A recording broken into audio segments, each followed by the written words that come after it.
Hi friends, welcome to my channel Homemakers Ideas. இன்னைக்கு வீடியோவில் ஒரு ரெசிபி தான் நம்ம பார்க்க போகிறோம். இது சப்பாத்திக்கு சூப்பர் காம்பினேஷனாக இருக்கும்.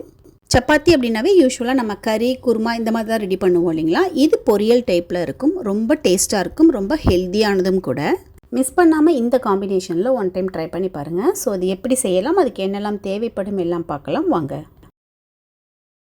ஃபஸ்ட்டு இதுக்கு நம்ம பச்சை பயிறு வேக வச்சு எடுத்துக்கணும். 1 கப் அளவுக்கு பச்சை பயிறு எடுத்திருக்கேன். இது வந்து நான் வறுக்கவெல்லாம் இல்லை, டைரெக்டாக அப்படியே தான் போட்டிருக்கேன். 2-3 தடவை நல்லா கழுவிட்டு அதை நம்ம வேக வச்சுக்கலாம்.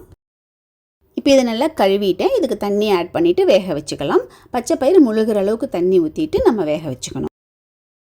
இந்த பச்சை பயிரில் சிலதெல்லாம் பார்த்திங்கன்னா 2 விசில்லே நல்லா சாஃப்டாக வெந்துடும். சிலது 5-6 விசில் வரைக்கும் வச்சாலுமே கூட கொஞ்சம் ஹார்டாக இருக்கிற மாதிரி இருக்கும். ஸோ அதனால் நான் என்ன பண்ண போகிறேன்னா 2 விசில் வந்து ஹை ஃப்ளேமில் வச்சுட்டு 5 நிமிஷத்துக்கு லோ ஃப்ளேமில் வச்சிட்டோம்னா அந்த தம்லேயே நல்லா குக் ஆகிடும். ஸ்டீம் ஃபுல்லாக போனதுக்கப்புறமா குக்கர் ஓப்பன் பண்ணிக்கலாம். பயிர் நல்லா சாஃப்டாக வெந்திருக்கு. தண்ணியினோட அளவுமே பார்த்திங்கன்னா கரெக்டாக இருக்குது. பயிருக்கு மேலே ஒரு 1/4 இன்ச் அளவுக்கு தண்ணி வச்சோம் அப்படின்னா கரெக்டாக வெந்து வரும்.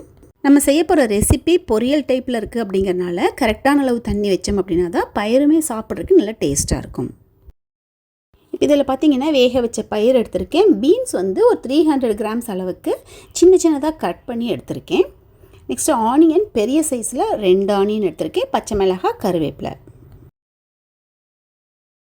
பாத்திரம் சூடானதும் ஆயில் ஆட் பண்ணிக்கலாம். ரைஸ் பிரான் ஆயில் தான் நான் ஆட் பண்ணியிருக்கேன். ஆயில் சூடான உடனே கடுகு, உளுந்து, ஜீரகம் அது 3 போட்டுட்டு நல்லா ஃப்ரை பண்ணிக்கணும். ஜீரகம் நல்லா பொரிஞ்சதுக்கப்புறமே ஆனியன், கருவேப்பிலை, பச்சை மிளகாவும் ஆட் பண்ணிவிட்டு வதக்கி விட்டுக்கலாம். ஆனியன் லைட்டாக கலர் சேஞ்ச் ஆகி வந்த உடனே நம்ம பீன்ஸ் ஆட் பண்ணிக்கலாம். இது லஞ்ச் பாக்ஸுக்குமே கூட கொடுத்து அனுப்பலாம். மிஸ் பண்ணாமல் ஒன் டைம் நீங்கள் ட்ரை பண்ணி பாருங்கள். இதில் நம்ம பயிரை ஆட் பண்ணுறதுனால நிறைய ப்ரோட்டீன் இருக்கும். அதே மாதிரி பீன்ஸ் பொரியல் வந்து ப்ளெயினாக சாப்பிடாம இந்த மாதிரி செஞ்சு சாப்பிடும்போது ரொம்ப டேஸ்ட்டாகவும் இருக்கும். பீன்ஸ் போட்டுட்டு எண்ணெயில் அப்படியே வதக்கி விட்டுட்டு தேவையான அளவுக்கு உப்பு, மஞ்சள் தூள் போட்டுட்டு நல்லா வதக்கி விட்டுக்கலாம். இது வரைக்கும் நான் தண்ணி தெளிக்கவே இல்லை. இதை நல்லா மிக்ஸ் பண்ணி விட்டுட்டு க்ளோஸ் பண்ணிவிட்டு மீடியம் ஃப்ளேமில் வச்சிட்டோம்னாவே போதும். அந்த ஸ்டீம்லேயே வந்து பீன்ஸ் நல்லா வெந்துடும். லோ ஃப்ளேமில் வச்சுட்டு நம்ம சமைக்கும்போது அந்த க்ரீன் கலர் கொஞ்சம் கூட சேஞ்ச் ஆகாமல் அப்படியே மெயின்டைன் ஆகும். இப்போ அதில் தேவையான அளவுக்கு சாம்பார் பவுடர் ஆட் பண்ணுறேன்.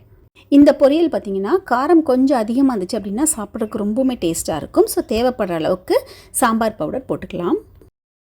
சாம்பார் பவுடர் போட்டுட்டு நல்லா மிக்ஸ் பண்ணிவிட்டு ஒரு 2 நிமிஷத்துக்கு மட்டும் க்ளோஸ் பண்ணி வச்சுக்கலாம். இது போல் ஒரு 2-3 நிமிஷத்துக்கு எண்ணெயிலே நல்லா வதக்கி விடும்போது சாம்பார் பவுடருடைய பச்சை வாசனை ஃபுல்லாக போயிடும். அதுக்கப்புறமே நம்ம கொஞ்சமாக மட்டும் தண்ணி ஆட் பண்ணால் போதும். ஒரு 1/4 டம்ளர் அளவுக்கு தண்ணி ஆட் பண்ணிவிட்டு வதக்கி விட்டுக்கலாம்.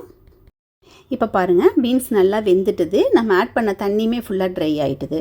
பொரியல் கன்சிஸ்டன்சிக்கு வந்துடுச்சு. நம்ம இந்த டைமில் சால்ட்டு எல்லாமே செக் பண்ணிக்கலாம். உப்பு, காரம், அப்புறம் பீன்ஸ் நல்லா வெந்துட்டுதான்றதையும் செக் பண்ணிவிட்டு நம்ம வேக வச்சுருந்த பயிரும் ஆட் பண்ணிக்கலாம். பயிரை ஆட் பண்ணதுக்கப்புறமே ரொம்ப நேரமெல்லாம் வேக வைக்க வேண்டியது இல்லை. நல்லா மிக்ஸ் பண்ணிவிட்டு கொஞ்சமாக தண்ணி மட்டும் தெளித்து விடணும். தண்ணி தெளிக்கிறது எதுக்காக அப்படின்னா அது பயிறு, அந்த சாம்பார் பவுடர், பீன்ஸ் எல்லாம் ஒன்றோட ஒன்று கலக்கணும். அதுக்காக தான் நல்லா மிக்ஸ் பண்ணி விட்டுட்டு 2-3 நிமிஷத்துக்கு க்ளோஸ் பண்ணி வச்சிட்டோம்னாவே போதும், நமக்கு பொரியல் ரெடி ஆகிடும். பயிர் போட்டதுக்கப்புறமே லைட்டாக தண்ணி தெளித்து விட்டுட்டு அதுக்கப்புறம் தான் நம்ம க்ளோஸ் பண்ணணும். அப்போ தான் அது வந்து ரொம்ப ட்ரையாக இல்லாமல் கொஞ்சம் மாய்ஸ்சராக இருக்கிற மாதிரி இருக்கும். ஸோ அதுக்காக தான் அந்த மாதிரி பண்ணுறது. இப்போ ஃபைனலாக கட் பண்ணி வச்சு இந்த கொத்தமல்லி இலையும் போட்டுட்டு கலந்து விட்டுட்டு எடுத்துக்கலாம். நமக்கு இப்போ பீன்ஸ் பொரியல் ரெடி ஆகிட்டுது. சப்பாத்தி கூட இந்த பொரியல் சூப்பராக இருக்கும். அதுவும் கூட கேர்டு வச்சு சாப்பிட்டீங்க அப்படின்னா இன்னும் சூப்பர் டேஸ்ட்டாக இருக்கும். மிஸ் பண்ணாமல் நீங்கள் இதை ட்ரை பண்ணி பாருங்கள்.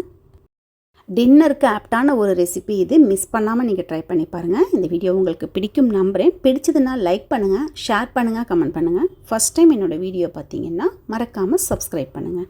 நெக்ஸ்ட் வீடியோவில் பார்க்கலாம். தேங்க்யூ.